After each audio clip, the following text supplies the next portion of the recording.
सीतारामचंद्र भगवान की जय। हनुमान जी महाराज की जय। उमापति महादेव की जय। आइए हनुमत विराजिए, कथा कहूँ मति अनुसार। सादर आसन ग्रहण करूँ, पधारिए पवन कुमार। यत्र यत्र रघुनाथ कीर्तनं, तत्र तत्र कृतमस्तकाञ्जलिं। बाष्पवारि परिपूर्णलोचनं, मारुति नमत राक्षसान्तकम्।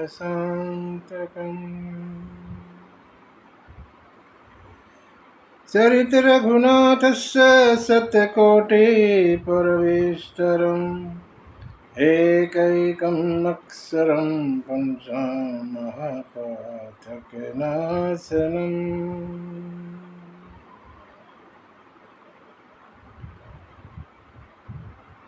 ध्यातव्यानिलोत्पल श्यामं रामं राजीवलोचनम्। जानकी लक्ष्मणापेतं जटामुकुटमण्डितम्।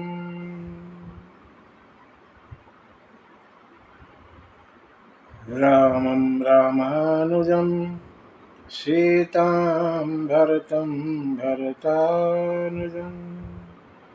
सुग्रीवं वायुसूनुश्च प्रणमामि पुनः पुनः। गोष्पदीकृतवारिशं वश्कीकृतराक्षसं, रामायण महामालारत्नं वन्दे अनिलात्मजा। अञ्जनानन्दनं वीरं जानकी शोकनाशनं, कपिशमक्षहन्तारं वन्दे लङ्काभयङ्करम्।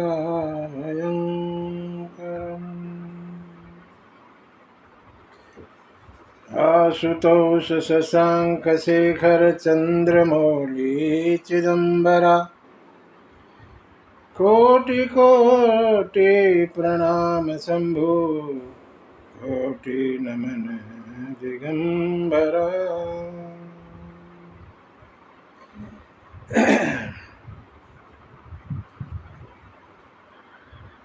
श्री तुलसीदास के पद कमल बारंबार नहाय, कथा कहूँ रघुनाथ की, श्री हनुमत होत सहाय।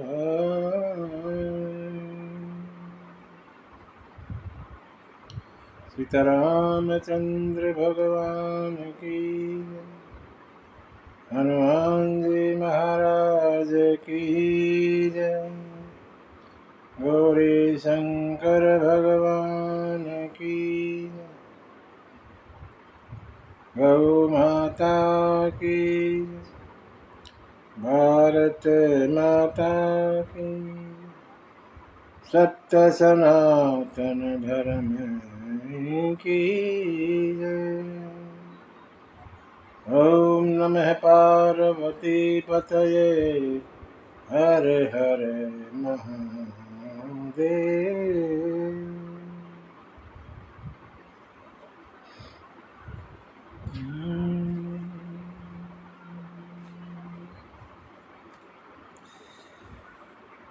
हमने सुना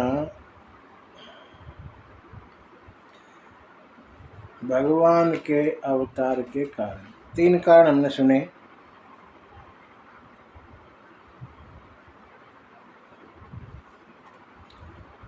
और कुल 5 कारण भोले बाबा पार्वती को सुना रहे। तो नंबर 4 क्या कारण है, उसे सुनते हैं आज। चौथा कारण यहाँ गोस्वामी जी ने बताया मनु शत्रुपा, स्वयंभू मनु और शत्रुपा। थोड़ा सृष्टि के बारे में जाने हम।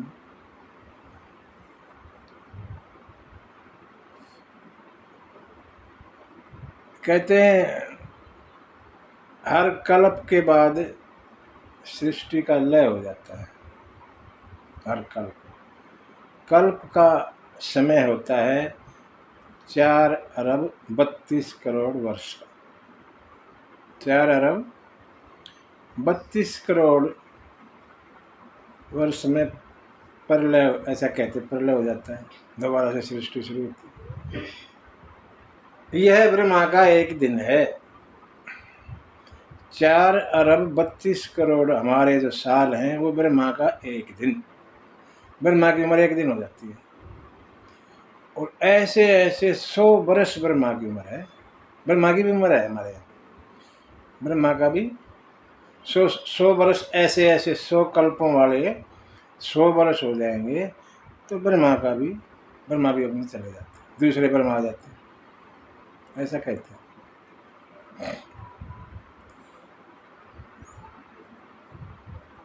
हर कल्प में 14 मनवंतर होते हैं।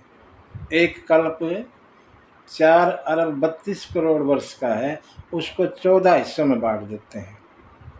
हर हिस्से का नाम है मनवंतर। 14 मनवंतर हो गए, ठीक। हर मनवंतर का एक मुखिया चुन लिया, उसको कहते हैं मनु, ठीक है। मनु, हर मनवंतर में एक मनु हेड होता है। अलग अलग मनवंतर के अलग अलग मनु होते हैं।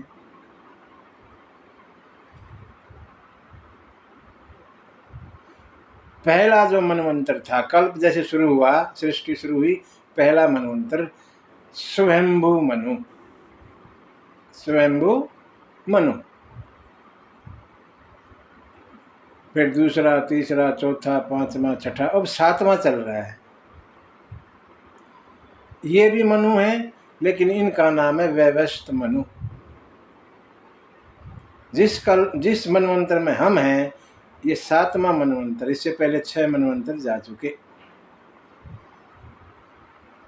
7वां चला जाएगा तो आधा समय गुजर जाएगा सृष्टि का, 7 और रह जाएंगे।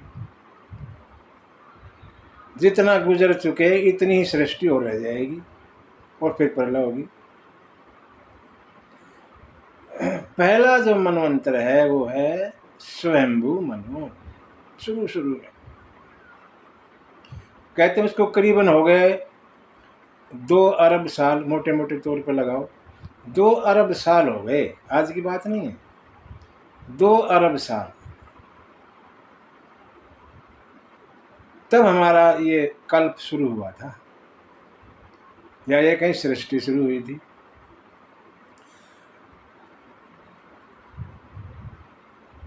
पहले जो मनवंतर के जो मुखिया थे वो थे स्वयंभू मनु। स्वयंभू माने अपने आप होना, स्वयंभू मनु। उस समय ऐसी सृष्टि नहीं थी जैसी आजकल है। जो शुरुआत हुई सृष्टि की तो वहाँ कोई था नहीं, ना पुरुष था ना नारी, और 2 चीज चाहिए, एक स्त्री चाहिए कि नारी चाहिए, तो सृष्टि चलेगी आगे। तो ब्रह्मा ने अपने बाएं अंग से एक नारी प्रकट की, उसका नाम रखा शत्रुपा, और दाहिने हिस्से से एक पुरुष प्रकट किया, उसका नाम रख दिया मनु। मनु से हम मानव कहलाए, आदमी। मनु की संतान है सब, स्वयंभू मनु की सृष्टि शुरू हुई। मैथुनी सृष्टि शुरू हुई, मतलब स्त्री और पुरुष के सहयोग से सृष्टि शुरू। इससे पहले भी सृष्टि जो ब्रह्मा ने बनाई वो अमैथुनी थी, वहाँ पुरुष और नारी नहीं थे। ब्रह्मा अपने संकल्प से पैदा कर देते थे। जैसे 4 जो हमने कल सुना, जय और विजय के पास 4 ऋषि आए थे, सनत कुमार, जो बच्चे रहते वो अमैथुनी थे, ब्रह्मा ने ऐसे पैदा कर दिया अपने संकल्प से। ऐसे कुछ ऋषि पैदा किए थे संकल्प से, लेकिन मनु महाराज से फिर सृष्टि बदस्तूर चली, जैसी आजकल होती है, जिसमें एक नारी चाहिए, एक पुरुष चाहिए। इसलिए हमें कहते हैं हम मनु की संतान हैं, ऋषियों की संतान हैं। शुरू शुरू में ऋषि महात्मा थे। मनु महाराज हुए, मनु और शत्रुपा से 5 संतान हुई। जो स्वयंभू मनु थे उनसे हुई 5 संतान, 2 लड़के और 3 लड़कियां। लड़का एक का नाम प्रियव्रत, दूसरे का नाम उत्तानपाद। ठीक है।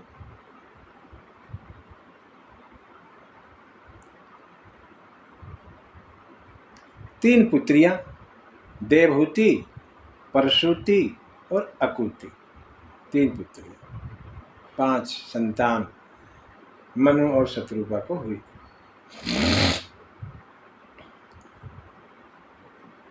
उत्तानपाद की 2 पत्नियां थी, एक का नाम सुरुचि और एक का नाम सुनीति। सुनीति को भगत ध्रुव पैदा हुए और सुरुचि को हुए उत्तम। ऐसे प्रियव्रत की जी पत्नी थी, उनकी भी संतानें हुई, अग्निधर वगैरह। अग्निधर प्रियव्रत की संतानों का यहाँ पे लेखा जोखा है। ध्रुव भगत के बारे में हम जानते हैं, 5 साल की उम्र में ही भगवान के दर्शन हो गए थे। सुनीति माने जो नीति पे चले, और सुरुचि माने जो अपने जैसे उसकी रुचि है, उसकी चाहत है, वैसे चले। उत्तानपाद सुरुचि से ज्यादा प्रेम करते थे, सुनीति से कम करते थे। और यही कारण था कि ध्रुव की बजाय सुरुचि का जो पुत्र उत्तम था, वो पिता के ज्यादा संपर्क में रहता था, पिता की गोद में खेलता था। एक दिन ध्रुव भगत भी पिता के पास गए, गोद में बैठना चाहा, तो उत्तम की जो माँ थी सुरुचि, उसने मना कर दिया, नहीं, इनकी गोद में तो जो सुरुचि मेरी गोद से, जो कोख से जो पैदा होगा वही बैठेगा, तुम्हारी माँ तो और है, तुम नहीं बैठ सकते। ऐसा कुछ कहा जो लग गया ध्रुव को, और माँ के पास आके बताया, माँ ऐसे ऐसे कहा मेरी मौसी ने। हाँ, वो ठीक तो कह रही थी बेटा। सुनीति बड़ी सात्विक विचारों वाली औरत थी, सुरुचि थोड़ा वैसी थी, बनावटी। धर्म पे चलने वाली थी सुनीति, ध्रुव की माँ। हाँ ठीक कहा बेटा, मैं तो, वो बाहर रहती थी, इवन महल में भी नहीं रहती थी सुनीति।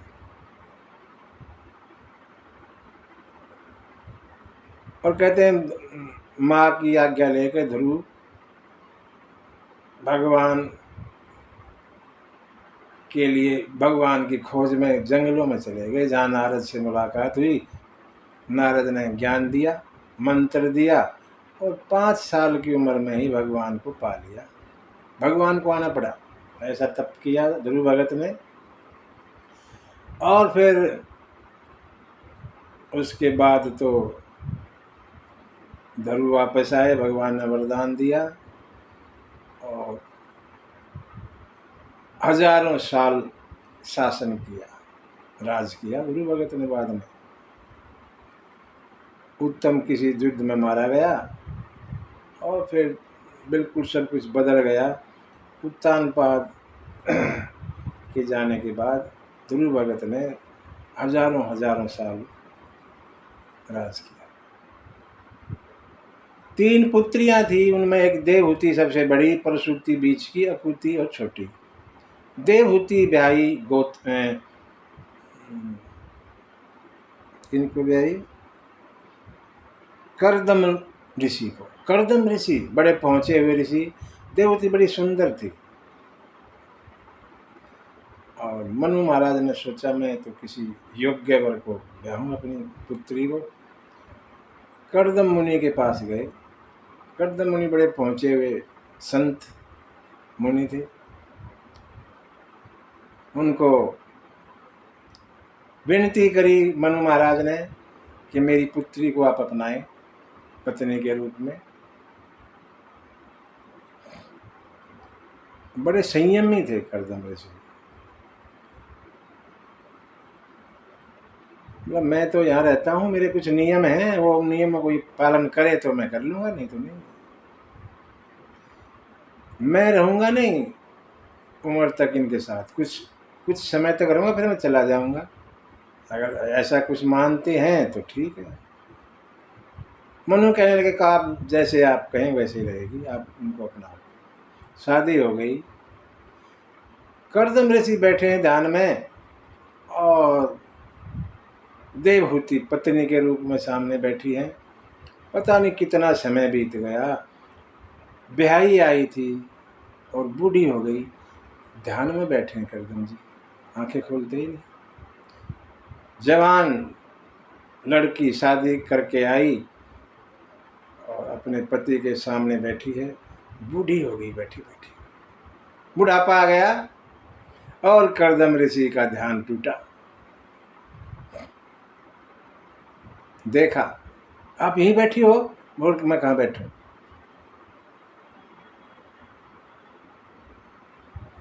ऐसे ही पहुंचे संत। ना ठीक है, जाओ ये तालाब है, स्नान करके आओ। देवहूति स्नान करके आई और एकदम जवान हो गई। करदम ऋषि के तप से फिर जवान हो गई। करदम ऋषि ने एक ऐसा जहाज बनाया। देखो ये आजकल जहाज बना, उस समय जहाज बनाया, आज की बात नहीं है, 2 अरब साल पहले करदम ऋषि ने ऐसा जहाज बनाया जिसमें सारी सुविधाएं, सारी सब कुछ। और चला बोला आओ बैठो इसमें। अनेकों सेविकाएं साथ में नौकर चाकर बिठा लिए सेवा के लिए और आकाश में उड़ गए दोनों। सैकड़ों साल आकाश में रहे और 9 पुत्रियां उत्पन्न की। 9 पुत्रियां पैदा हुई ऊपर ही। जो कुछ करदम ऋषि ने सोचा, अरे मेरे लिए इन्होंने इतना अपनी जवानी खो दी, बुढ़ापा आ गया, मैं भी इनके लिए कुछ करता हूँ। वो सब इसलिए किया। उनका भी तप था एक किस्म से, देवहूति का भी। करदम ऋषि ने सारा सुख देवहूति को दिया जो उसके लिए होना चाहिए था। 9 लड़कियां उत्पन्न हो गई, नीचे आ गए, लड़कियां जवान हो गई। एक लड़का हुआ, कपिल देव, कपिल भगवान स्वयं अवतार लेके आ गए। देवहूति और करदम के पुत्र बन गए। ब्रह्मा जी भी आए भगवान के दर्शन करने के लिए। तो करदम ऋषि ने ब्रह्मा जी से विनती करी, भगवान मेरी लड़कियां शादी लायक हो गई, 9 है, इनका कुछ करवा। अच्छा, ब्रह्मा के 9 ऋषि पुत्र थे। उस समय ब्रह्मा के पुत्र थे 9 ऋषि जो बिना स्त्री और पुरुष के संयोग से ऐसे हुए थे। ब्रह्मा ने अपने मन से कोई कैसे अपने संकल्प से किए थे। 9 की 9 लड़कियां। ब्रह्मा ने कहा ठीक है हमारे पुत्रों को ब्याह दो, और वो 9 की 9 ब्याह दी।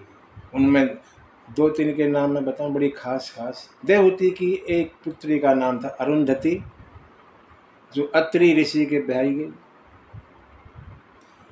दूसरी पुत्री का नाम था, अरुंधति नहीं, पहली का नाम था जो अत्रि ऋषि को ब्याही, उसका नाम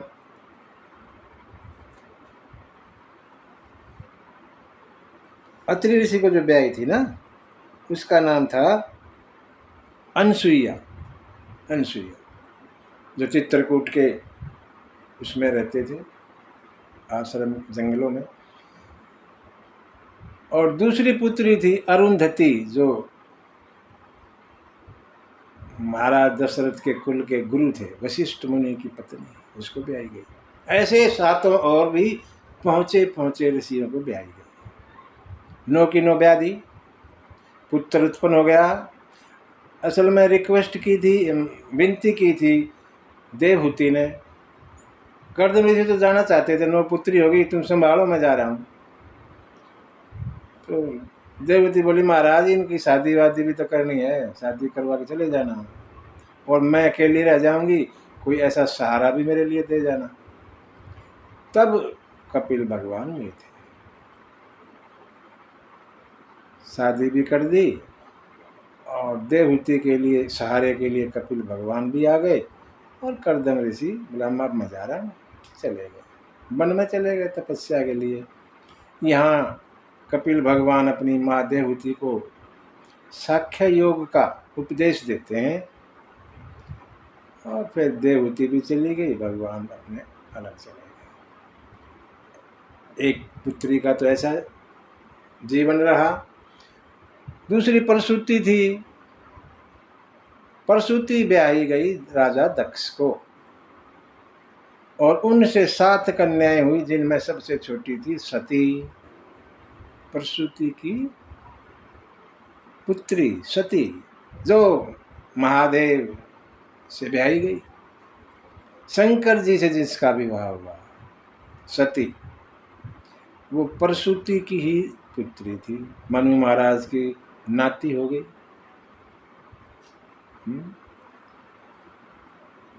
तीसरी पुत्री का नाम अकुति था,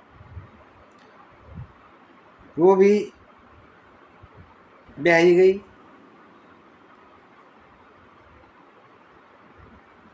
उनसे भी उनके भी भगवान के रूप में संतानें हुई।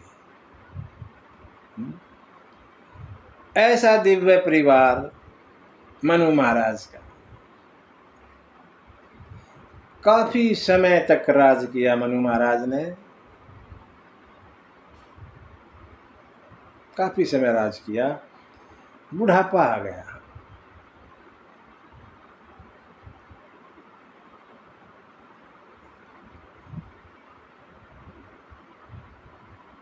दोनों पति पत्नी, यहाँ लिखा है दंपति धर्म आचरण नीका, स्वयंभू मनु अरु शतरूपा, जिनते भय नर सृष्टि अनूपा, दंपति धर्म आचरण नीका, अजहु गाम श्रुति जिन कैलिका। बड़े धर्मात्मा थे दोनों, मनु और शत्रुपा। आज भी उनके बारे में हम गाते हैं, उनकी कथाओं को आज भी हम गाते हैं। ऐसे पति पत्नी थे दोनों। एक से एक दिव्य संतान, भगवान स्वयं आ रहे। काफी समय राज किया मनु महाराज ने।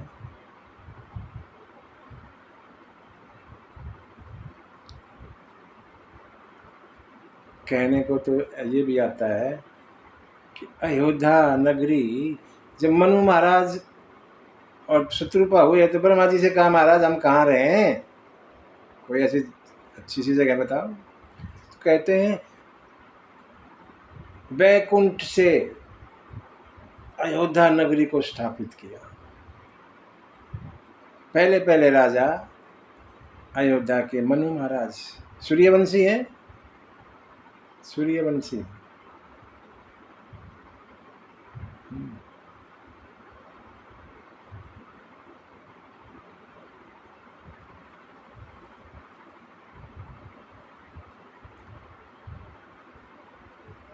काफी समय हो गया, बुढ़ापा आ गया। अब सोचा राजपाट छोड़ देना चाहिए।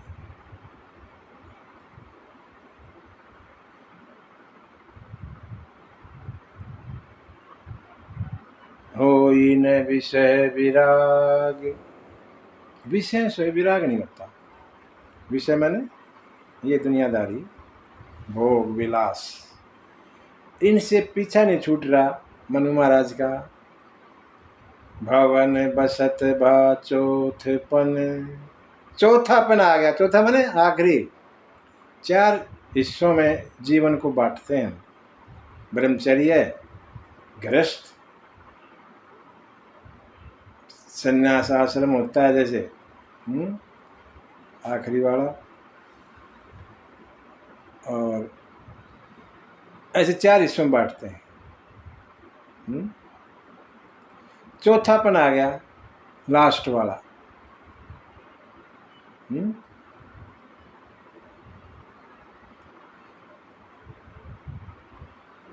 दिल नहीं करता विषयों से हटता ही नहीं मन।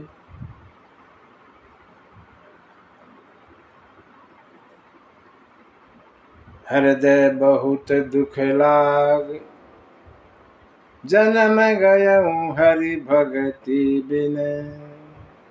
ये जीवन ऐसे ही चला गया, बड़ा दुखी हुए मनु महाराज। ऐसे तो खत्म हो जाएगा जीवन। भगवान का भजन तो किया ही नहीं, विषयों में ही लगे रहे, ऐसे जीवन बीत गया।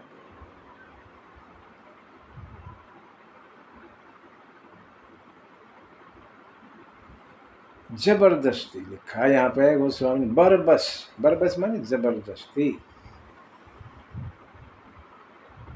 उत्तान पात, बड़े बेटे को राज दिया और पति पत्नी दोनों वन में चले गए। जबरदस्ती दिया, दिल नहीं कर रहा था, मान ही नहीं रहा था दिल। जबरदस्ती छोड़ो दुनियादारी को, और बड़े पुत्र उत्तान पात को राज दिया। नारी समेत गवन बन कीना, अपनी पत्नी शत्रुपा के साथ वन में चले गए। कहाँ चले गए? वन में। कौन से वन में? नैमिषारण्य में। नैमिषारण्य उस समय का तीर्थ था। ये सतयुग, ये तो पहले पहले उसकी बात ही है। खैर, हमारे यहाँ 4 युग होते हैं ना, सतयुग, त्रेता, द्वापर, कलयुग।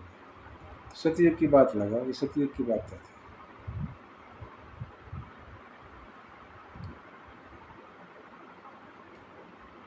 नैमिषारण्य पहुंच गए। बड़ा पवित्र तीर्थ है नैमिषारण्य, वहां पहुंच गए। गोमती नदी बहती है, आज भी बहती है। बड़ा निर्मल जल है, एकदम साफ।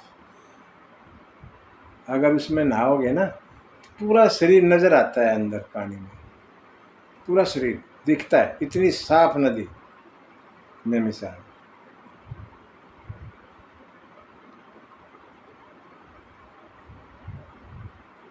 तीरथ बर नैमिष विख्याता,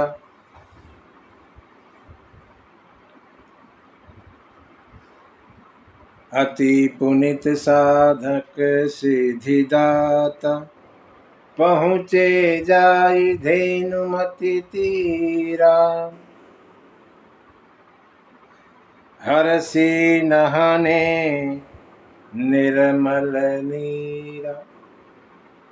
गोमती नदी के किनारे पहुंचे, आनंद आया और स्नान किया।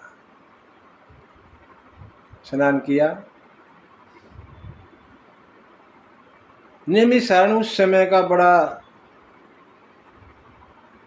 मन क्षेत्र था, ऐसा पवित्र स्थान था। अनेकों अनेकों ऋषि वहां तप किया करते थे, अनेकों ऋषि। बड़ी तप सतली थी उस समय, सतयुग के समय। तो अनेकों ऋषियों को पता लगा, वो भी आ गए। भाई राज ऋषि आ गए, राजा ऋषि सब आए। सभी ने मनु शत्रुपा को पूरा क्षेत्र घुमा के दिखाया। और कहते हैं मनु और शत्रुपा दोनों वहां वहीं रहने लग गए, तपस्या करने लगे, ध्यान करने लगे। मंत्र दे दिया गया, 12 अक्षर मंत्र पुनि जप ही सहित अनुराग, वासुदेव पद पंकरु दंपति मन अति लाग। ओम ऐसा मंत्र दिया एक 12 अक्षर का। ओम नमो भगवते वासुदेवाय, ये 12 अक्षर का मंत्र ये जपने लगे। और दिन पर दिन भगवान के चरणों में प्रेम बढ़ने लगा। मन में विचार आता है भगवान के दर्शन हो, ऐसा मन में विचार आता है।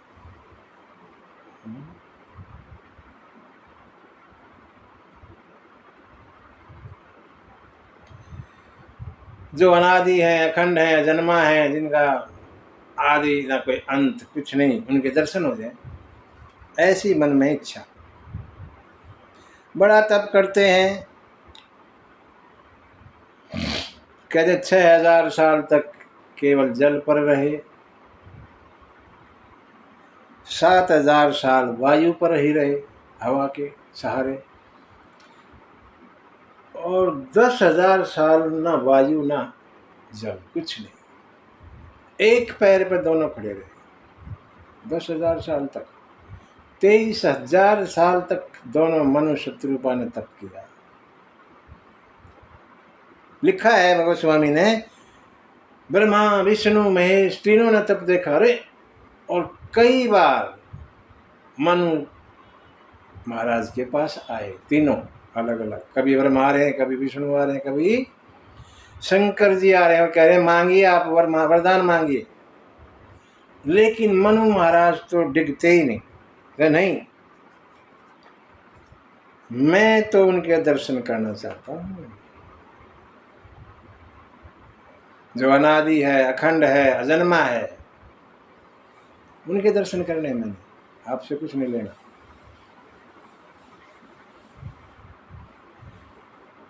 प्रभु सर्वज्ञ दास निज दानी, भगवान तो सब कुछ जानते हैं। देखा रे ऐसा भगत, आकाशवाणी हो,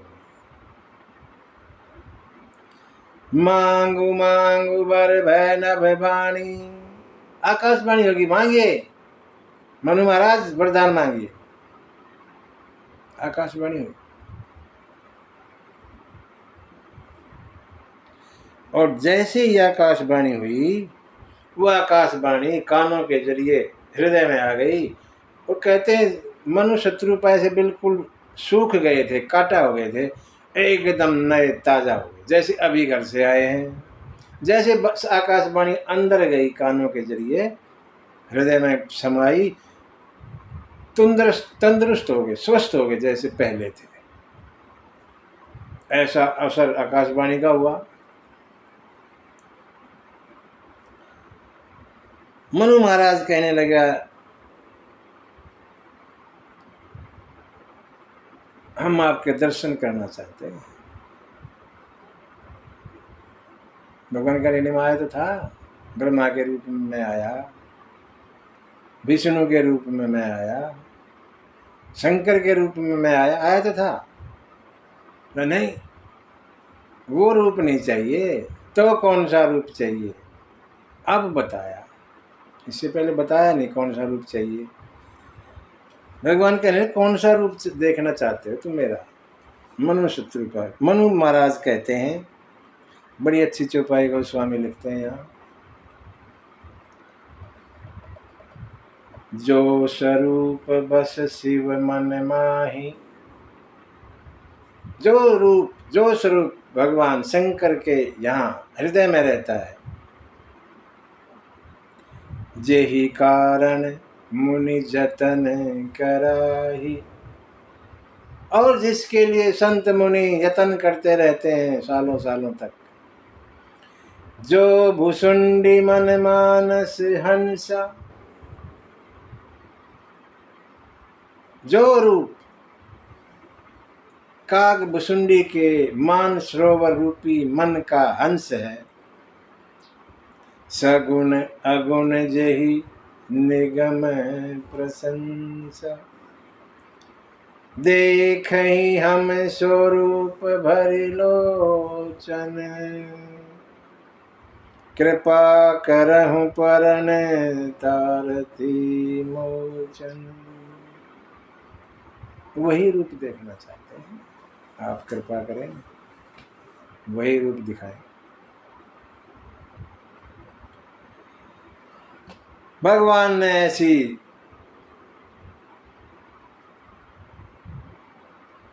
वाणी सुनी मनु महाराज की।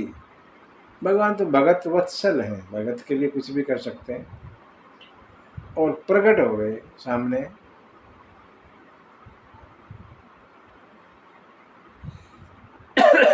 भगवान प्रकट हो गए। कैसी छवि है भगवान की, यहाँ छवि दिखाई गई, भगवान कैसे लग रहे। नील सरोरु नीलमणि, नील नीरधर श्याम, लाजहि तन शोभा निरखी, कोटि कोटि शतकाम। नील सरोवर, नील कमल की तरह, नीलमणि, नीलमणि की तरह, नील नीरधर श्याम, नीले बादल की तरह। शोभा ऐसी कि 100 करोड़ कामदेवों को भी लज्जा दे। एक कामदेव नहीं, 100 करोड़ कामदेव आ जाए, वो भी लज्जित हो जाए, ऐसी शोभा भगवान की। देखकर एक टक देखते रहे मनु महाराज, आंखें बंद नहीं कर रहे, एक टक देख रहे हैं, और कुछ बोल नहीं पा रहे। सीधा परे दंड इव गहे पद पानी, सीधा दंड की तरह, जैसे लकड़ी गिरती है फ्लैट, ऐसे धड़ाम से पैरों में गिरे और कस के पैर पकड़ लिए मनु महाराज ने भगवान के। क्यों? कभी चले ना जाए, पकड़ लिया कस के। भगवान ने सिर पर हाथ रखा, सिर पर से प्रभु निज कर कंजा, अपने कर कमलों से मनु महाराज के सिर पे हाथ रखा, तुरंत उठाए करुणा पुंजा, और मनु महाराज को उठाया।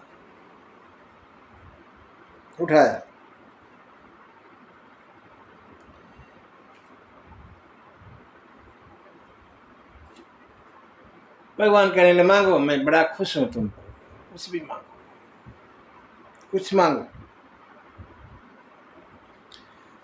मनु महाराज कहने लगे, नाथ देखी पद कमल तुम्हारे, अब पूरे सब काम हमारे। आपके दर्शन हो गए भगवान, अब कोई इच्छा नहीं, सब कुछ पूरा हो गया काम।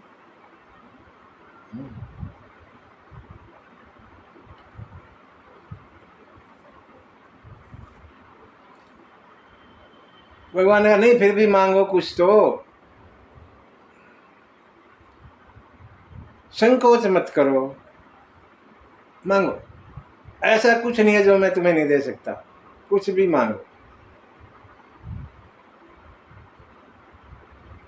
और जो मनु महाराज कह रहे थे नहीं चाहिए कुछ, बोल पड़े,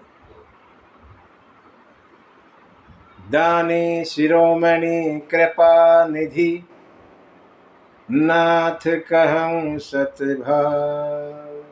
हे दानियों के शिरोमणि, कृपा निधान, मैं अपने सत्य भाव से आपसे कहता हूं, कोई चालाकी नहीं है।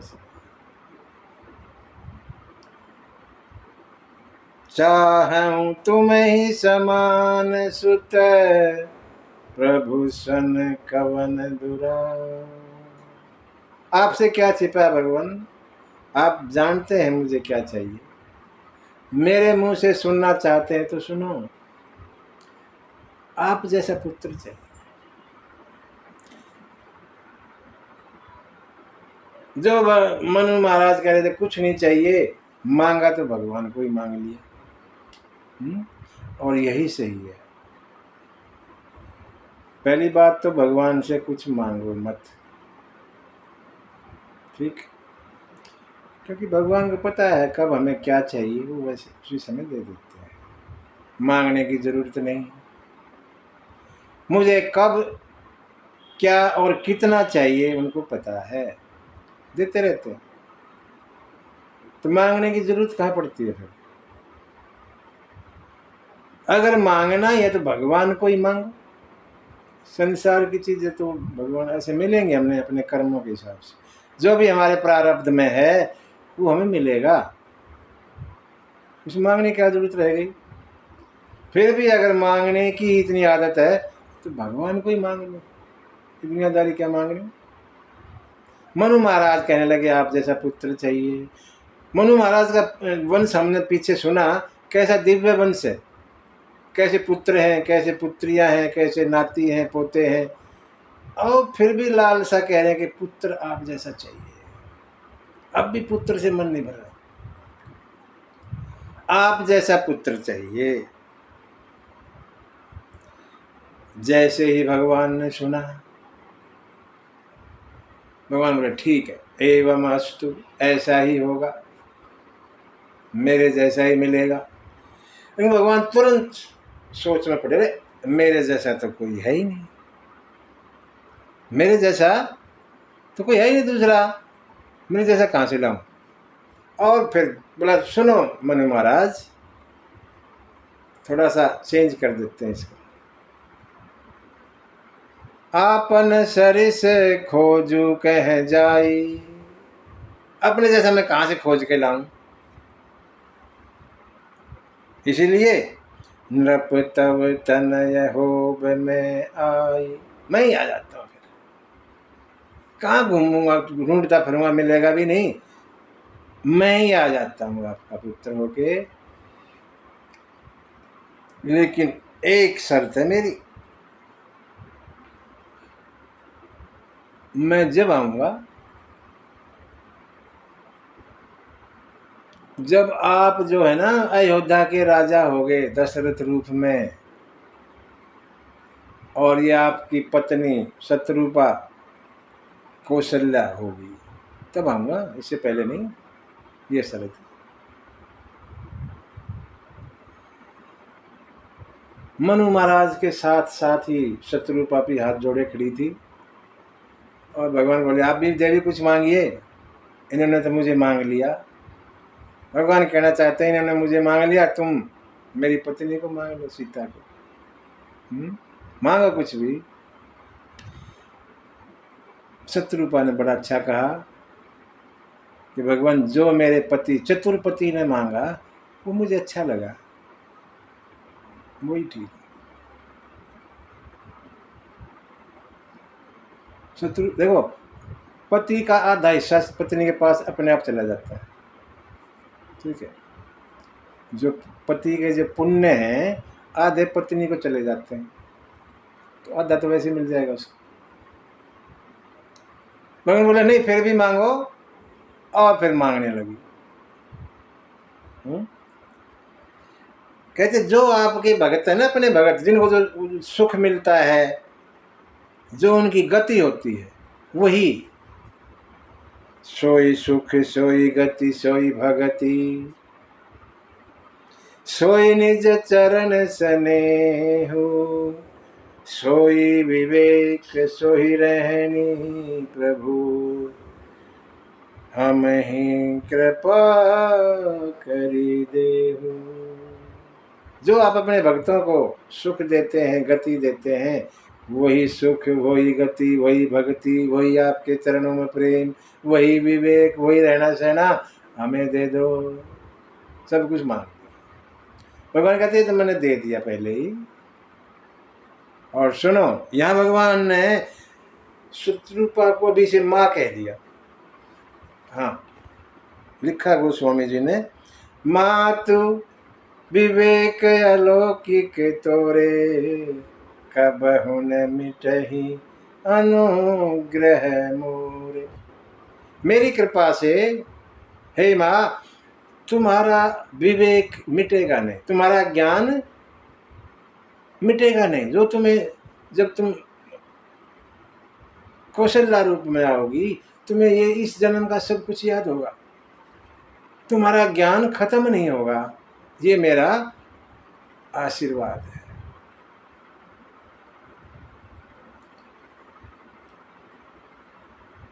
भगवान ने ऐसा वरदान दिया शत्रुपा को भी।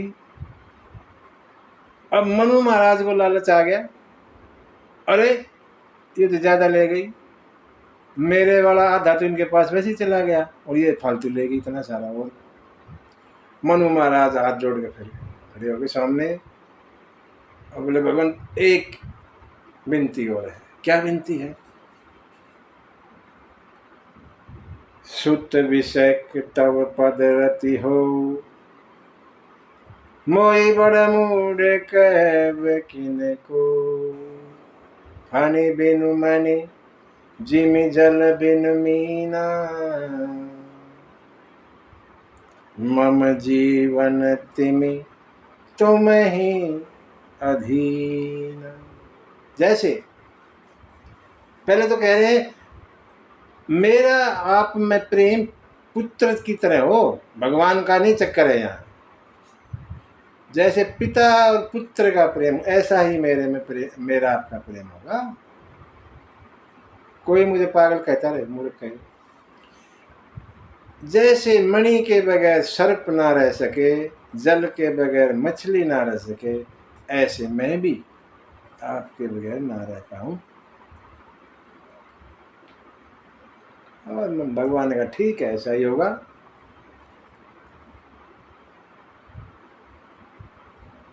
भगवान ने वरदान दिया और कहा कि ठीक है, मेरा वचन सत्य है, मैं आऊंगा और अकेला नहीं आऊंगा,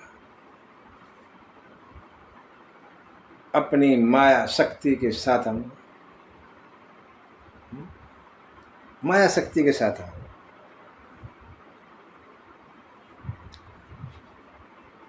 आदि शक्ति जे ही जग उपजाया, जो ये मेरी आदि शक्ति है जिससे ये जग उत्पन्न होता है, जिससे वो, सो अवतरही मोर यह माया, ये भी साथ आएंगी। अब आप कुछ समय यहाँ निवास कीजिए और फिर स्वर्ग लोक में जाइए, और जब आप अयोध्या के राजा दशरथ होंगे, मैं आपका पुत्र हो गया। मेरा वचन सत्य है, इसको अन्यथा ना माने। ऐसा कह के बार बार भगवान अंतर्ध्यान हो गए।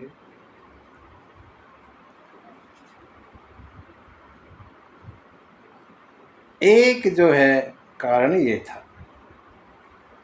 चौथा कारण,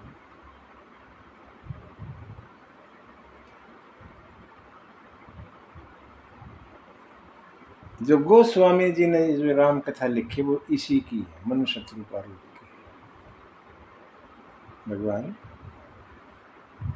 मनु शत्रुपा दशरथ और कौशल्या बने त्रेता युग में, और भगवान इनके पुत्र बनकर आए। जो गोस्वामी ने जो कथा लिखी वो इसी पर ही। रामचरितमानस इसी अवतार की कथा।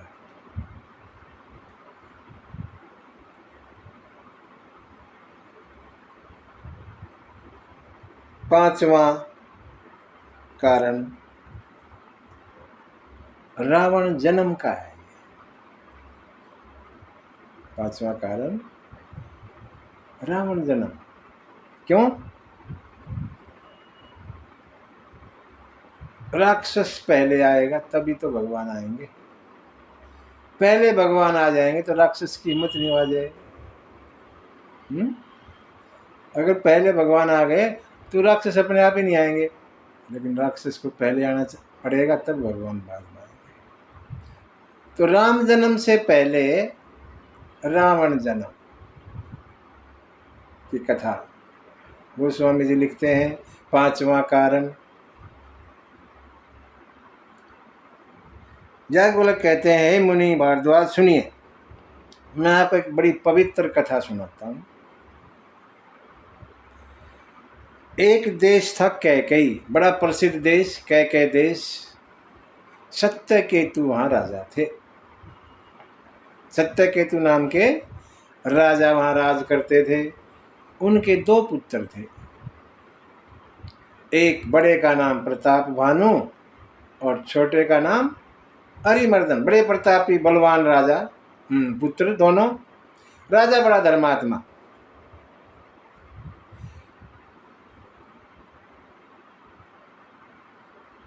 समय आया, सत्यकेतु बड़े लड़के को राज देके और वन में चले गए। ये ऐसी प्रथा थी पहले। जैसे उम्र आई, पति पत्नी दोनों राजा रानी चले जाया करते वन में तपस्या के लिए। बाकी जीवन जंगल में वन में ही गुजारते थे। और जो भी बड़ी संतान होती थी उसको राज देके चले जाते थे। ये ऐसा प्रथा चली थी पहले। आजकल तो ऐसा नहीं है। आजकल तो मरने दम तक पीछा नहीं छोड़ते, कुर्सी का चिपटे ही रहते। पहले ऐसा नहीं था। कुछ उम्र थी, जैसे चौथापन आ गया और पुत्र को राज दिया और वन में चले गए। ऐसा था, सभी राजा ऐसे करते थे। सत्यकेतु ने भी ऐसे ही किया। प्रताप भानु बड़े लड़के को राज दिया और खुद चले गए वन में, भगवान भजन में लग गए। प्रताप भानु बड़े प्रतापी राजा हुए। छोटा भाई अरिमर्दन बड़ा बलशाली योद्धा, धर्मरुचि नाम का मंत्री था। धर्मरुचि नाम का मंत्री, धर्म पर चलता था, अच्छी सलाह देता था हमेशा। प्रताप भानु को भटकाता नहीं था, चापलूस नहीं था, धर्म पर चलने की हमेशा शिक्षा देता था। ऐसा धर्मरुचि नाम का मंत्री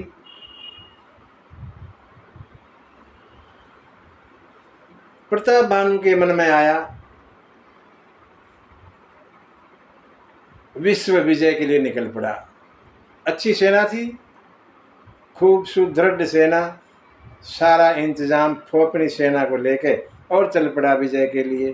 कहते पूरा जगत, पूरे विश्व को जीत लिया। एक छत्र राज प्रताप भानु का हो गया। प्रताप भानु ने अनेकों अनेकों पुण्य के कार्य किए, अनेकों। प्रजा बड़ी आनंद में है। प्रजा के लिए सारी सहूलियत, बाग बगीचे, कुएं, बावड़ी, तालाब, मंदिर सब बनवा दिए।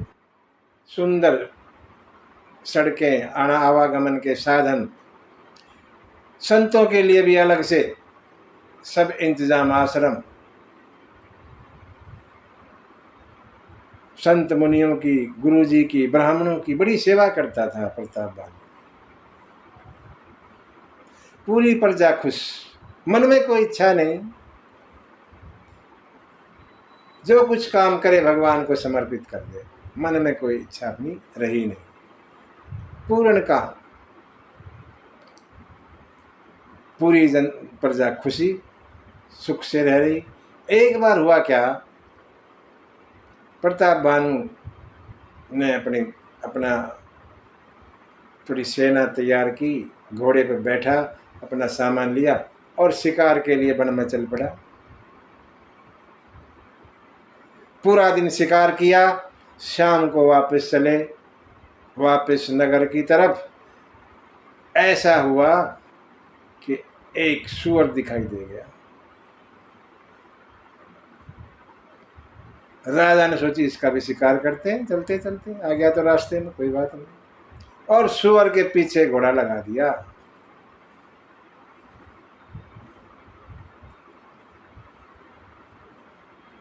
प्रताप भानु बाण छोड़ते हैं, सुअर बचा लेता है, लगने नहीं देता। कभी दुबक जाता है, कभी छिप जाता है। ऐसे करते करते दूर तक ले गया, जंगल में अंदर बियाबान में जाके अंदर घुस गया। और एक जगह ऐसी आई कि सुअर गुफा में घुस गया।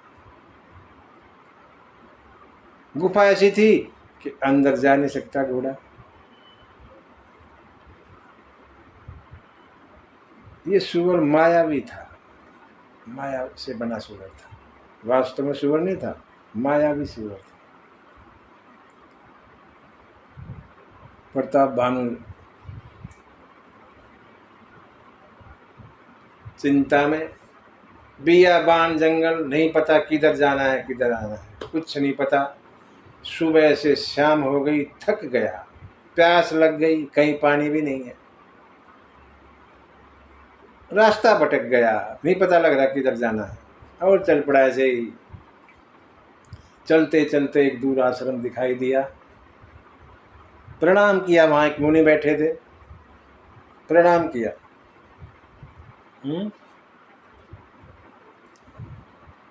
प्रणाम करते हैं वहां पे।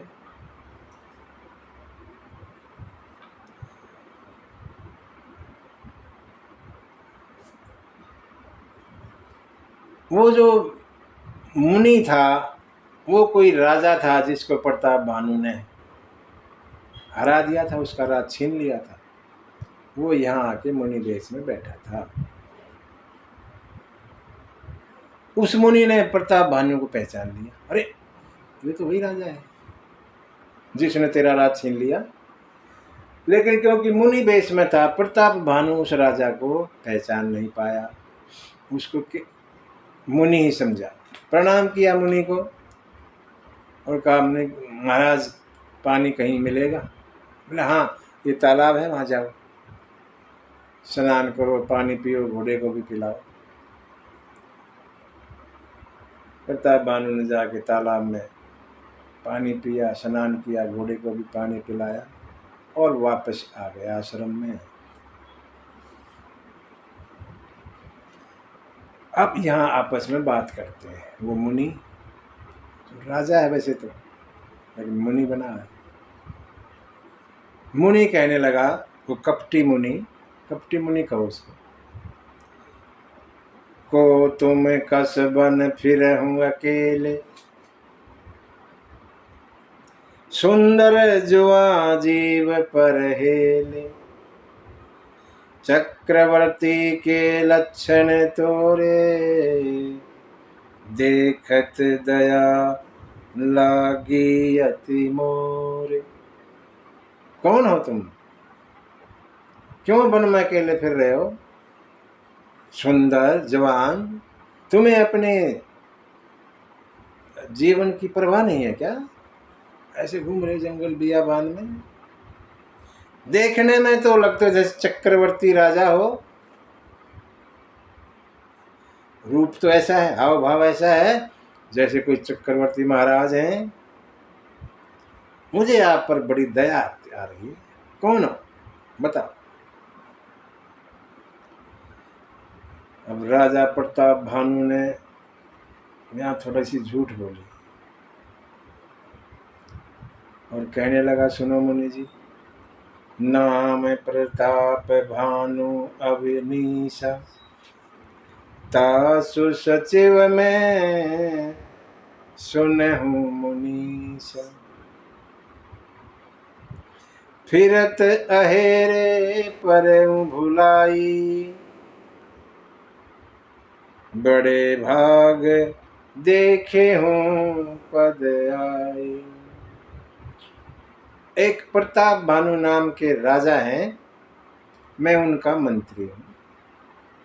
ये नहीं कहा कि मैं प्रताप भानु, ना, प्रताप भानु महाराज नाम के राजा हैं, मैं उनका मंत्री हूँ। शिकार करने आया था, रास्ता भटक गया, मेरे बड़े भाग आप जैसे आप पुण्यात्मा के दर्शन हो गए। अब कपटी मुनि ने तो देख लिया कि ये झूठ बोल रहा है। कोई बात नहीं। वो मुनि कहने लगा महाराज बहुत देर हो गई, ये रुक जाओ, सुबह चले जाना। देर हो गई, ये रुक जाओ रात को।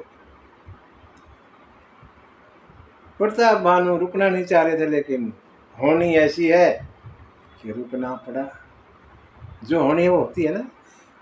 होनी ने रोक लिया प्रताप भानु को, और प्रताप भानु राजी हो गए, ठीक है महाराज सुबह देख लेंगे।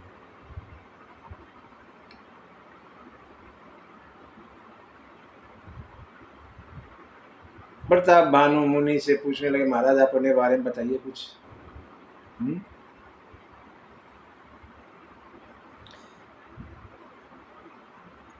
बोला मैं तो यहाँ रहता हूँ, ऐसे ही काफी समय से मैं रहता हूँ।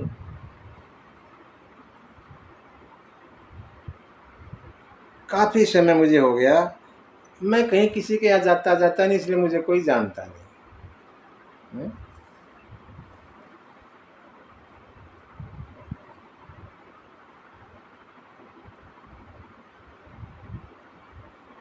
बातों बातों में राजा को थोड़ा सा अपने बस में देखा, तो बोला मेरा नाम एक तनु है। एक तनु माने एक तन।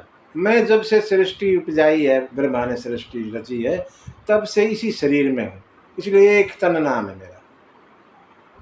अच्छा, हाँ, तब से इसी शरीर में हूँ। हाँ, दूसरा शरीर धारण नहीं किया मैंने। बड़े तपस्वी महात्मा। हाँ, बोला तपस्या से सब कुछ संभव हो सकता है।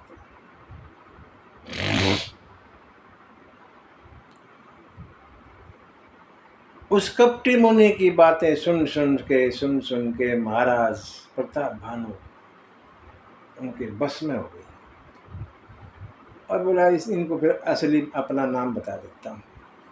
अपना नाम बताने लगे, उससे पहले ही वो मुनि कहने नहीं नहीं नहीं, मुझे पता है आपका, मैं जान गया, मैं तब से जान जाता हूँ सब कुछ। क्या जानते हो?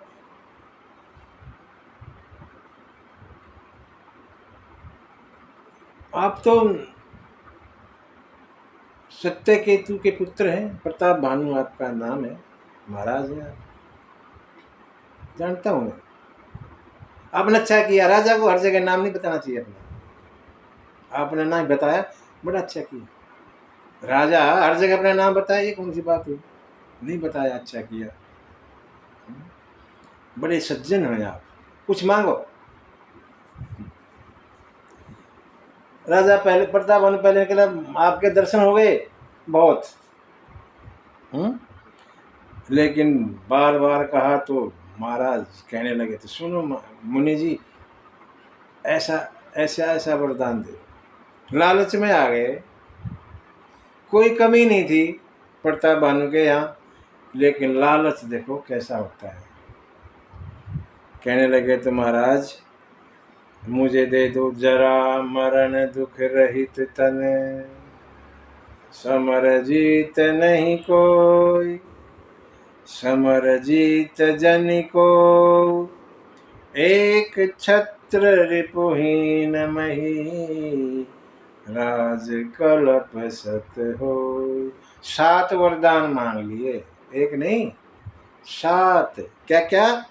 जरा, जरा माने बूढ़ा, बुढ़ापा ना आए, ऐसे रहो। मरण, मौत ना हो, मेरी मृत्यु ना हो। दुख रहित तन, शरीर में कोई दुख ना हो, किसी तरह का बीमारी ना हो। समर जीत जन को, कोई मुझे युद्ध में हरा ना पाए। एक छत्र, पूरे जगत में मेरा ही एक छत्र राज हो।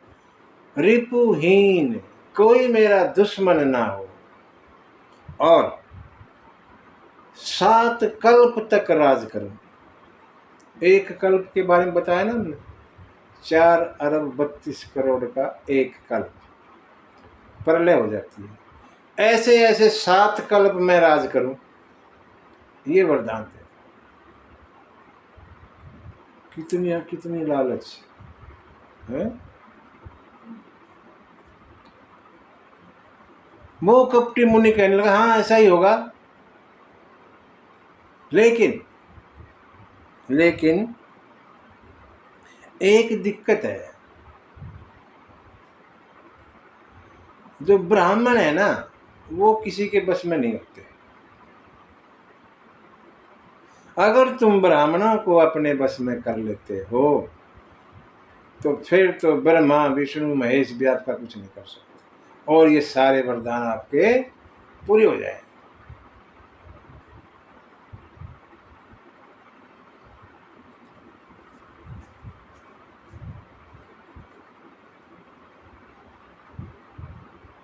प्रताप बानु कहने लगा उस कपटी मुनि को, महाराज इसका तरीका भी आप ही बता दो, ब्राह्मण कैसे बस में होंगे। आपने इतना कुछ कर दिया, ये और बता दो।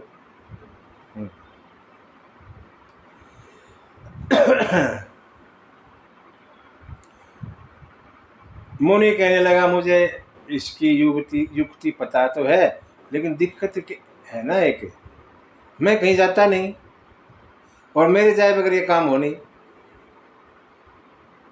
मैं किसी के नगर में नहीं जाता और मैं जब तक नहीं जाऊंगा ये काम बनेगा नहीं। और फिर तो क्या था, प्रताप बानु तो पैरों में गिर गया, महाराज मेरे लिए इतना और कर दिया।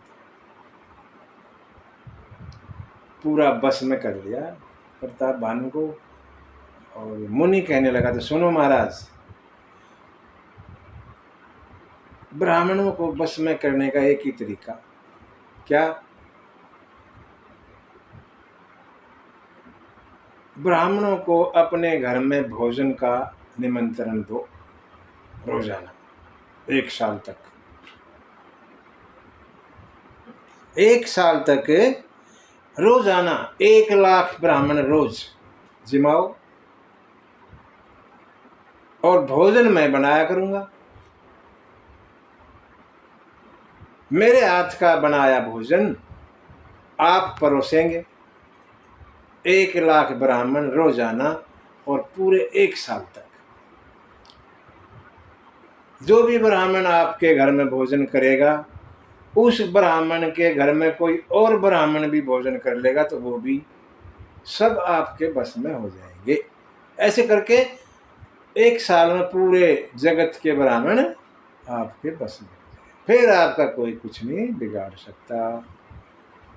एक ध्यान रहे, मैं 3 दिन के बाद आऊंगा और इस बेस में नहीं आऊंगा, मैं तुम्हारे पुरोहित को हर के ले आऊंगा और तुम्हारे पुरोहित के रूप में आऊंगा। हमारी ये बात तीसरे छठे कान में नहीं जानी चाहिए, मतलब तीसरे आदमी के पास नहीं जानी चाहिए, नहीं तो फिर मेरे हाथ में बात नहीं रहेगी। मेरे और तुम्हारे में बीच में जो बात हुई है वो छठे कान में नहीं पड़नी चाहिए, नहीं तो बात फिर गुप्त नहीं रहेगी, सब जान जाएंगे और फिर मेरे बस की बात नहीं रहेगी। अब आप सो जाओ, मैं आपको रात को अपने आपके नगर पहुंचवा दूंगा, रात में सोते सोते ही। राजा तो खुश हो गया, थका हुआ पहले से था, लेटा और नींद आ गई। राजा सो गया, उधर वो जो सुअर था वो कोई मायावी था, वो भी राजा था, वो भी, उसको भी प्रताप बानु ने हरा रखा था, उसका भी राज छीन रखा था, उसके भाइयों को पुत्रों को मार दिया था, वो भी दुखी था। राजा महाराज प्रताप बानु से वो पहुंचा, ये दोनों आपस में जानकार थे। वो सुअर राजा कपटी मुनि के पास आया और देखा, पहचान लिया, ये वही है महाराज प्रताप बानु। अच्छा, ऐसी ऐसी हमने प्लान बनाई है। वो सुअर राजा कहने लगा, ठीक है, अब बाकी काम मेरे पे छोड़ दो, मैं 4 दिन के बाद पूरा काम करके आपके पास आऊंगा। ठीक है। उस सुअर राजा ने महाराज प्रताप भानु को अपनी माया के बल से और नगर में जाके महल पे और बिस्तर पे लेटा दिया, महारानी के बगल में। प्रताप भानु का जो पुरोहित था उसको वो सुअर राजा उठा के ले आया और एक गुफा में बंद कर दिया। ये काम रात में कर दिया। 3 दिन में जाना है, 2 दिन बाकी है। महाराज प्रताप भानु की आंख खुली अंधेरे से में और देखा, तू कहाँ? अपने आप को देखा, रे तू तो महल में है और महारानी बगल में सो रही है। महाराज ने सुना ये तो गलत हो गया, ऐसे चुपके राजा को नहीं आना चाहिए ना, ढोल बजते आए जब आए, मैं तो रात में आया चोर की तरह आ गया। और जल्दी से उठा, घोड़े को दोबारा लिया और फिर दोबारा जंगल में चला गया। और जब रोशनी हो गई, दिन निकल आया, तब ठाठ बाट से आया। अब राजा को 2 दिन नहीं गुजर रहे, चैन नहीं पड़ रहा, जल्दी से 2 दिन गुजर गए। खैर दिन आया, तीसरे दिन वो सुअर राजा पहुंच गया। आपस में आंखें मिली महाराज प्रताप भानु की और उसकी। ठीक है, सारा सामान मंगवाया गया भोजन के लिए। और वो जो सुअर बना हुआ था राजा, उसने रसोई बनानी शुरू कर दी।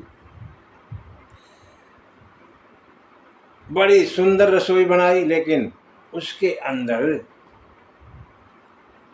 अंदर अनेकों पशुओं का भी मांस डाल दिया। और यहाँ तो लिखा है ब्राह्मणों का मांस भी डाल दिया।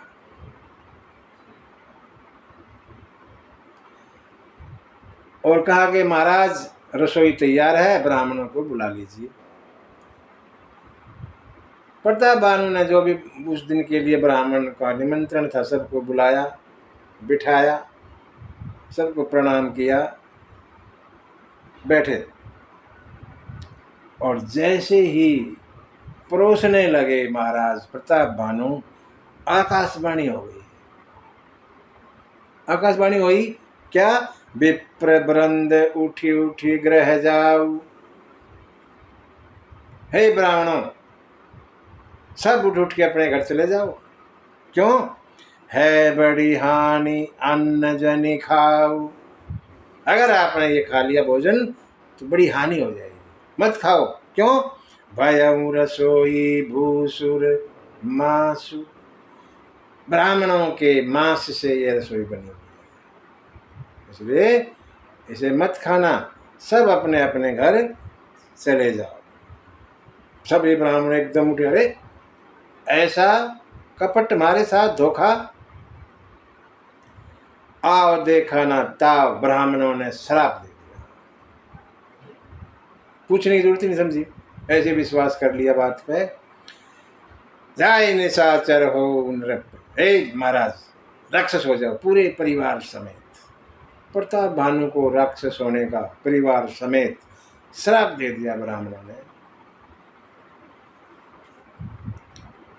1 साल के भीतर तुम्हारा नाश हो जाएगा, ऐसा श्राप।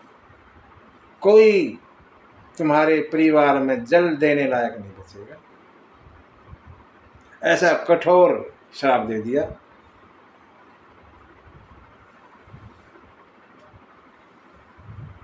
अब दोबारा से आकाशवाणी हुई। 2 बार क्यों हुई? पहली बार की आकाशवाणी झूठी थी, वो उस सुअर ने आकाशवाणी दी थी। ये सच्ची आकाशवाणी थी। इस आकाशवाणी में क्या कहा? विप्रहु श्राप विचारी न दीना, नहीं अपराध भूप कछु कीन। हे ब्राह्मणों, आपने श्राप विचार करके नहीं दिया महाराज को, इसमें महाराज का कोई कसूर नहीं है, कोई अपराध नहीं है। चौके सारे ब्राह्मण, और महाराज प्रताप भानु भी चौके। ये कैसे हो गया? और भागे भागे प्रताप भानु महाराज रसोई में गए। वहां वो रसोईया था ही नहीं, ना कोई भोजन ना कोई रसोई। वापस भागे भागे आए, ब्राह्मणों के चरणों में गिर गए। ब्राह्मणों को से विनती करी, महाराज इसमें मेरा क्या है, मैं तो ठगा गया, मेरे साथ धोखा हो गया। ब्राह्मण कहने लगे, अब शराब तो दे दिया, क्या करें, अब शराब तो वापस नहीं होगा, लेकिन हाँ तुम कोई छोटे मोटे राक्षस नहीं होगे, बड़े राक्षस होगे, सब कुछ तुम्हारे अंडर में होगा, सारे ठाठ बाट होंगे, और तुम्हारे उद्धार के लिए भगवान आएंगे, इतना हम कर देंगे, राक्षस तो हो गए।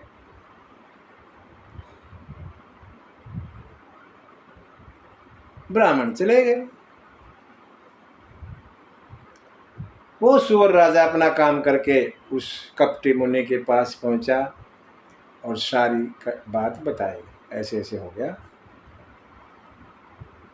उन्होंने मिलके जितने भी हारे हुए राजा थे सब इकट्ठे कर लिए, आ जाओ प्रताप भानु पर चढ़ाई, थोड़ी बहुत जो बची सेना है सब अपनी अपनी इकट्ठी करो और प्रताप भानु पर चढ़ाई कर दो। सब ने अपनी सेना जो भी बची थी थोड़ी बहुत इकट्ठी करी और सब के सब मिलकर प्रताप भानु पर धावा बोल दिया। प्रताप भानु को चारों तरफ से घेर लिया, प्रताप भानु की एक ना चली।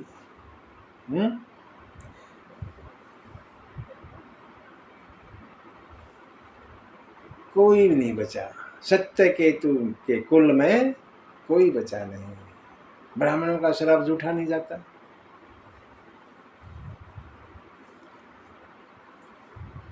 याज्ञवल्क्य जी भारद्वाज को कह रहे हैं, हे भारद्वाज, जब विधाता हमारे खिलाफ हो जाता है ना,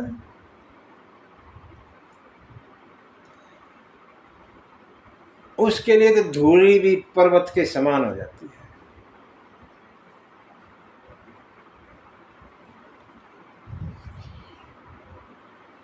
याज्ञवल्क्य जी कथा को आगे बढ़ाते कहते हैं, काल पाई सुनो, समय जैसे जैसे गुजरा, काल पाई सुनो, काल पाई मुनि सुनो सोई राजा, भयउ निशाचर सहित समाज।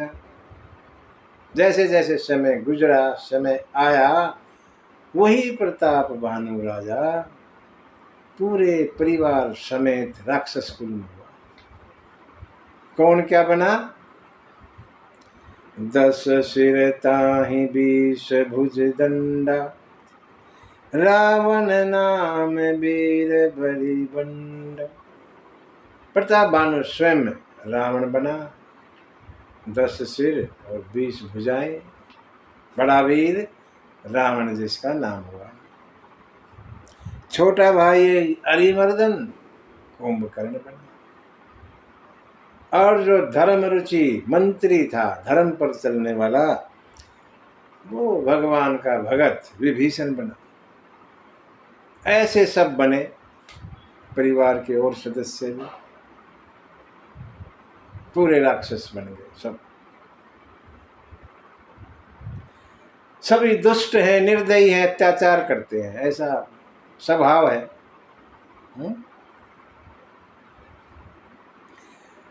बड़ा पवित्र वंश है। पुलस्त मुनि, ब्रह्मा के पुत्र पुलस्त मुनि हुए।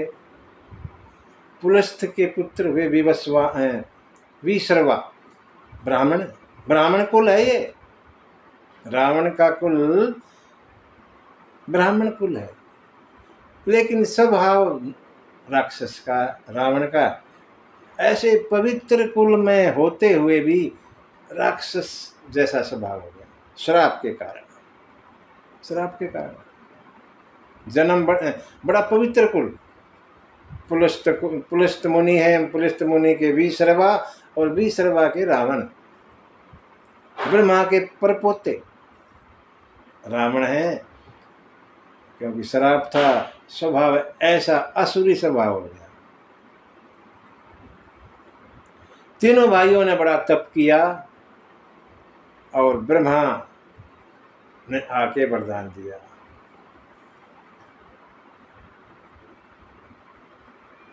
शिव जी कहते हैं ब्रह्मा के साथ मैं भी था, दोनों ही ने वरदान, हमने दोनों ने दिया।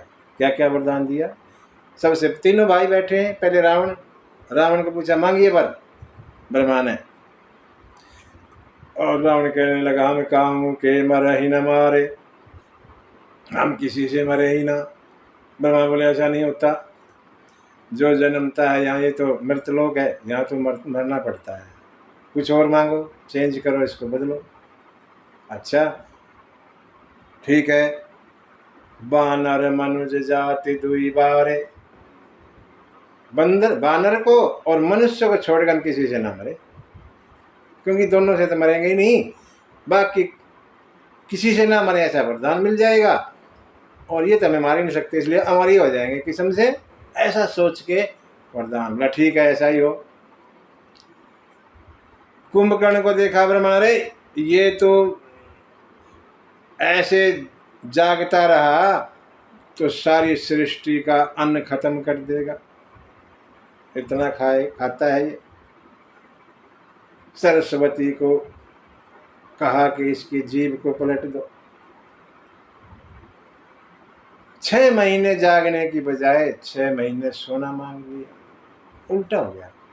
मांगना चाह रहा था कि एक दिन सोऊं और 6 महीने जागूं, उल्टा फेर दिया कि एक दिन जागूं 6 महीने सोऊं, फिर एक दिन जाग के खा के फिर 6 महीने सो जाऊं।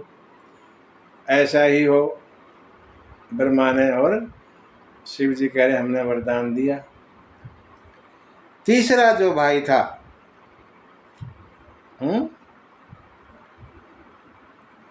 उसके पास गए और उनसे कहा वर मांगिए। ताई मांगी भगवंत पद, ते ही मांगे हूँ भगवंत पद, कमल अमल अनुराग। उन्होंने भगवान के चरणों में अपना प्रेम मांगा, तीनों भाइयों को वरदान दिया। और कहते हैं रावण ने, मैं दानव की पुत्री थी मंदोदरी, मैं दानव जैसे विश्वकर्मा देवताओं के कारीगर हैं, ऐसे मैं दानव राक्षसों के थे। ठीक है ना? विश्वकर्मा जो काम देवताओं के लिए करते थे वही काम मैं दानव राक्षसों के लिए करता था। मैं दानव की पुत्री मंदोदरी। मैं दानव ने साहब लगा, रहे ये रावण तो बड़ा एक दिन बड़ा हो जाएगा, पूरी दुनिया पर राज करेगा, क्यों ना अपनी पुत्री का विवाह कर दे, मौज करेगी। और रावण से मंदोदरी का विवाह कर दिया। रावण ने अपने दोनों भाइयों का भी विवाह किया पाताल में जाकर, कुंभकर्ण का भी और विभीषण का भी।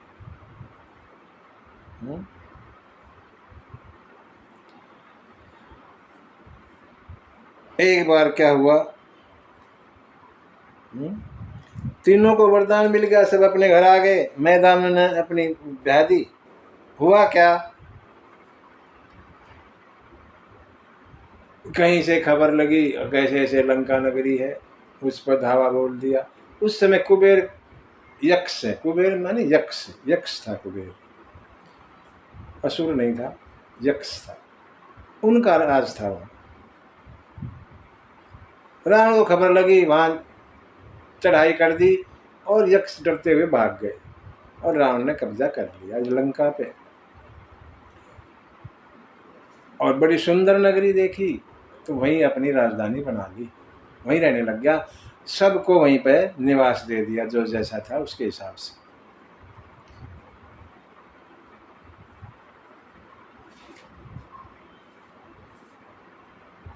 एक बार कुबेर पे फिर धावा बोल दिया, उससे पुष्पक विमान छीन लाया। पुष्पक विमान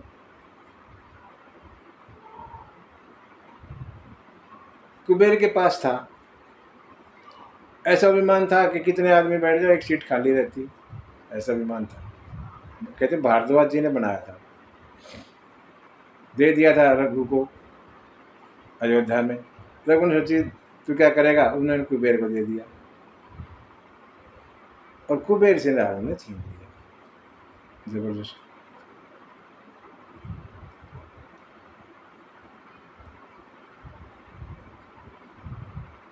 एक बार तो कहते हैं खेल खेल में कैलाश उठा लिया। रावण शिव जी का पुजारी था, शंकर जी का भगत था, गुरु शंकर थे रावण के।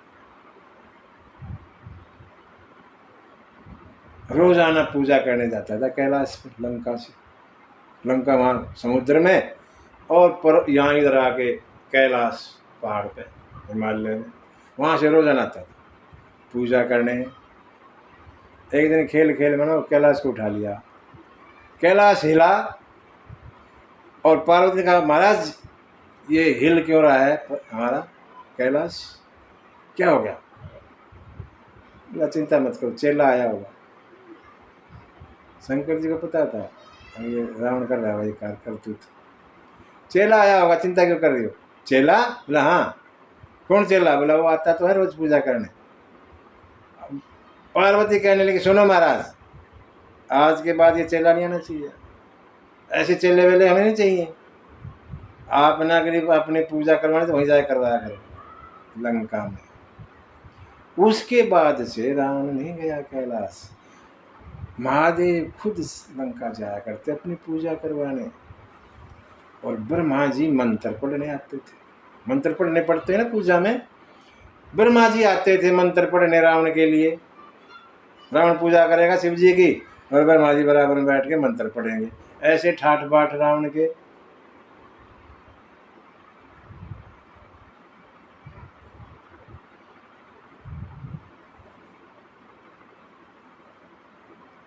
रावण का वैभव दिन प्रतिदिन बढ़ रहा है। चलत दशानन डोलती यवनी, रावण जब चलता था धरती हिलती थी। दुष्ट आदमी, दुष्ट से सब डरते हैं। देवता लोग डर के मारे पर्वतों की गुफाओं में छुप जाते थे, वहां रावण जाता नहीं था। क्यों नहीं जाता था? एक कारण, गुफा में झुकना पड़ेगा, सिर झुका के तब गुफा के अंदर घुसा जाता है। रावण झुकता नहीं था,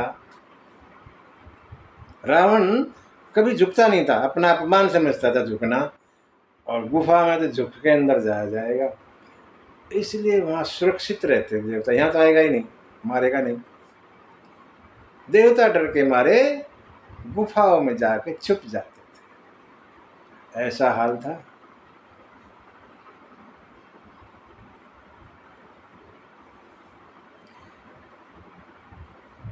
सभी रावण के अधीन हो गए, जितने भी शरीरधारी थे सब रावण की कृपा पे रहते थे। सभी देवता, कहते सारे देवता ना वहाँ हाजिरी लगाया करते रावण के यहाँ दरबार में, और उनको काम दे रखा था, अग्निदेव खाना बनाएगा, हाँ, पवन देव जितनी हवा की जरूरत उतनी करेगा, ज्यादा नहीं, कभी अंधी उड़ा देगा, हाँ, मौसम के हिसाब से हवा करेगा। इंद्र तुम बागवानी करना, सब देवताओं को काम बांट रखा था। शनि देव को तो उल्टा लटका रखा था, लटका रहेगा।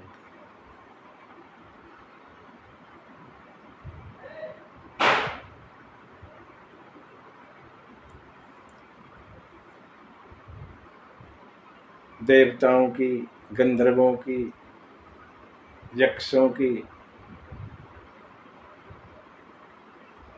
मानवों की सुंदर सुंदर कन्या को उठा के ले आता था, शादी कर लेता था। ऐसा रावण का आतंक, किसी की हिम्मत नहीं कोई कुछ बोल दे। कोई धर्म की बात नहीं होती थी, वो सब करता था जिससे धर्म का नाश हो।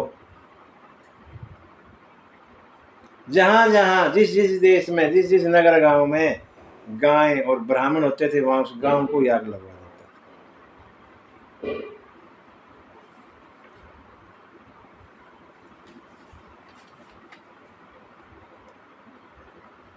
कहीं कोई शुभ आचरण देखने को नहीं मिलता था।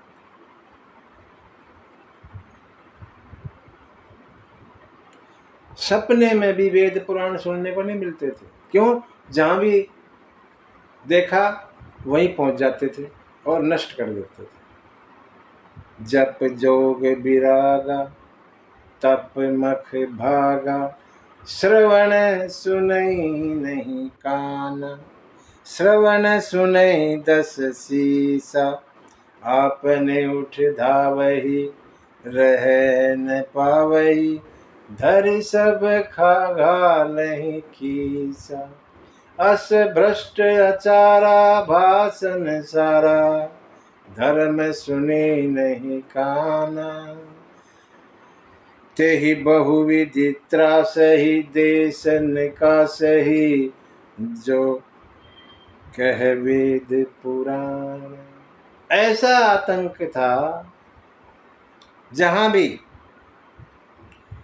कोई जप हो रहा हो, योग यज्ञ हो रहा हो, कोई तप हो रहा हो, जैसे ही सुना रावण खुद ही भाग लेता था और उसको नष्ट कर देता था। ऐसा भ्रष्ट आचार हो व्यवहार हो गया कि धर्म जो है सुनने के लिए कान में तरसते थे लोग। जो कोई भी करता उसको मारता पीटता था, सताता था, नगर से बाहर निकाल देता था।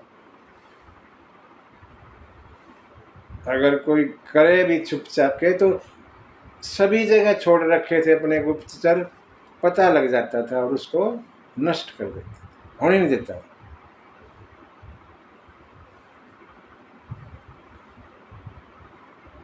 अतिशय देखी धर्म कै ग्लानि, धर्म की हानि देखी इतनी, परम सभीत धरा अकुलानि, पृथ्वी अकुला गई, दुखी हो गई और कहने लगी मैं पर्वतों का भार सह सकती हूँ, समुद्र का भी मुझे कोई वजन नहीं लगता, लेकिन ये जो एक दुष्ट है इसका भार सहन नहीं कर सकती। गाय का रूप धरा धरती माता ने और देवताओं के पास ब्राह्मणों के पास गई, अपना दुखड़ा रोया। देवता कहने लगे हम तो खुद ही भागे भागे चुपते फिर रहे, हम क्या करेंगे। फिर चलो ब्रह्मा के पास, वही कुछ करेंगे। सभी मिलके सारे देवता संत मुनि ब्रह्मा के पास पहुंचे ब्रह्मलोक में। सुर मुनि गंधर्वा मिले करे सरवा, गे बिरंची के लोका, संग गोतनुधारी भूमि बेचारी, परम विकल भय शोका, ब्रह्मा सब जाना मन अनुमाना, मोर कछु न बसाई, जा करी तदासी सो अविनाशी, हमरे तोरे सहाय। सब ने जाके ब्रह्मा से विनती, भगवान हमें बचाइए। ब्रह्मा ने मन में सोचा तू क्या कर सकता है, वरदान तो तूने दे रखे, तू क्या करेगा। और कहने लगे उनकी वो करो, उनको पुकारो जो सबका रक्षक है, भगवान को पुकारो, मेरे बस में भी नहीं है, वरदान तो मेरा दिया हुआ, मैं क्या करूं। भगवान को पुकारते हैं, सब आपस में बात करते हैं, भगवान कहाँ हैं। कोई कहता है बैकुंठ में है, बैकुंठ में रहते हैं भगवान, चलो बैकुंठ चलते हैं। कोई कहता है क्षीर सागर में है भगवान, तो वहीं चलते हैं। कोई कहता नहीं गोलोक में है, वहां चलते हैं, कोई कहीं कोई कहीं, सब ने अपनी अपनी कही। शंकर जी कहते हैं पार्वती मैं भी था, क्योंकि मेरे पास आ गए थे सारे। और जैसे मेरा नंबर आया, सब नंबर वाइज बोल रहे थे, तो मेरा नंबर भी आया बोलने का। मैंने भी कहा, क्या कहा आपने? हरि व्यापक सर्वत्र समान, प्रेम ते प्रगट होई मैं जान। मैंने कहा वो हरि तो सब जगह है, कहीं कम कहीं ज्यादा ऐसा नहीं, सब जगह एक जैसे हैं। जितने यहाँ हैं उतने यहाँ हैं, सब जगह एक समान है। देवता कहने लगे वो तो हमें मालूम है, लेकिन उसका क्या करें, अब तो हमें सामने चाहिए, साक्षात चाहिए दर्शन, ताकि हम उनको अपनी विनती सुनाएं। बुलाओ ना। कैसे बुलाएं? प्रेम ते प्रगट होई मैं जाना। मैं जानता हूं, मेरा अनुभव है, अगर उनको प्रेम से बुलाओगे ही आ जाएगा। कहीं जाने की जरूरत नहीं, ना बैकुंठ जाना, ना क्षीर सागर जाना, ना गोलोक जाना, ना कहीं और जाना, यहीं रहो और प्रेम से बुलाओ, इधर हाजिर हो जाएगा भक्तों के लिए। ऐसे कृपालु है भगवान, इधर ही आ जाए। जैसे अग्नि सब जगह है, लकड़ी में अग्नि है, अगर आप घर्षण करोगे पैदा हो जाएगी। ऐसे ही भगवान भी सब जगह है, प्रेम से बुलाओगे तो प्रकट हो जाएंगे। मेरा वचन पार्वती सबको अच्छा लगा, साधु साधु करने लगे, बहुत अच्छा बहुत अच्छा, सबको अच्छा लगा। पुकारते हैं, पुकारने लगे सभी, बड़ी स्तुति करते हैं भगवान की, बड़ी अच्छी स्तुति है। जय जय सुरनायक जन सुखदायक, प्रणत पाल भगवंता, गोद्विज हितकारी, जय असुरारी, सिंधु सुता प्रिय कंता। ऐसे बड़ी अच्छी स्तुति है, लंबी। सभी ने पुकारा, संतों ने, मुनियों ने, ब्रह्मा ने, शंकर जी ने भगवान को पुकारा। जानी सब सुर भूमि सुनी, बचन समेत सने। सभी देवताओं को और धरती को भयभीत देखा, डरे हुए देखा, और उनकी आर्तवाणी सुनी, आकाशवाणी हो। गगन गिरा गंभीर भई, हरणी शोक संधे। आकाशवाणी हुई जो शोक को हर लेती है, ऐसी आकाशवाणी हुई। क्या आकाशवाणी हुई? जनी डर पऊं, आकाशवाणी होती है, जनी डर पऊं, डरो मत। जनी माने नहीं, जनी डर पऊं, मुनि सिद्ध सुरेशा। हे मुनियों, हे सिद्धो, हे देवताओं, डरो मत। आकाशवाणी, तुम ही लागी धरे नर बेशा, तुम्हारे लिए मैं मानव का शरीर धारण करूंगा। अनशन सहित मनुज अवतारा, ले हम दिन कर वंश उदारा। अपने अंशों सहित अवतार लूंगा, सूर्य वंश में, सूर्य वंश में आऊंगा। नारद बचन सत्य सब करियहूं, परम शक्ति समेत अवतर हूं। मैं नारद के वचन को, नारद के श्राप को सत्य करूंगा और अपनी शक्ति समेत आऊंगा। हरियं सकल भूमि गरुआई, निर्भय हो देव समुदाय। धरती का भार हरण कर लूँगा, इसलिए सारे देवताओं निर्भय हो जाओ, चिंता मत करो। सब देवता खुश हो गए और सब जाने लगे अपने अपने लोक को। ब्रह्मा कहने लगे, कहाँ जा रहे हो? जाए महाराज, अब तो भगवान आएंगे, अब क्या है, भगवान की इंतजार करते, अपने घर जाए। नहीं,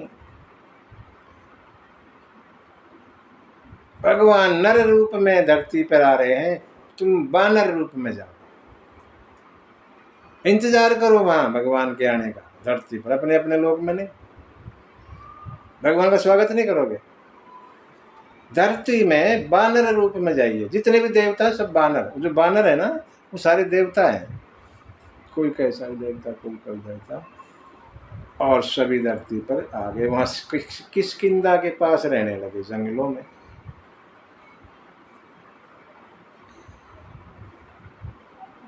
शिव जी कहते हैं, पार्वती यह सब रुचिर चरित में भाखा, अब सो सुनो जो बीच ही राखा। ये सब मैंने सुनाया, अब जो बीच में छोड़ दिया था उसको सुनो। बीच में क्या छोड़ दिया था? मनु शत्रुपा वाली कथा अधूरी रह गई अभी, क्योंकि भगवान ने आना है ऐसा कहा था, उसको अब ले लेते हैं। तो ये प्रसंग हम अगले सत्र में लेंगे। जब तक सीतारामचंद्र भगवान की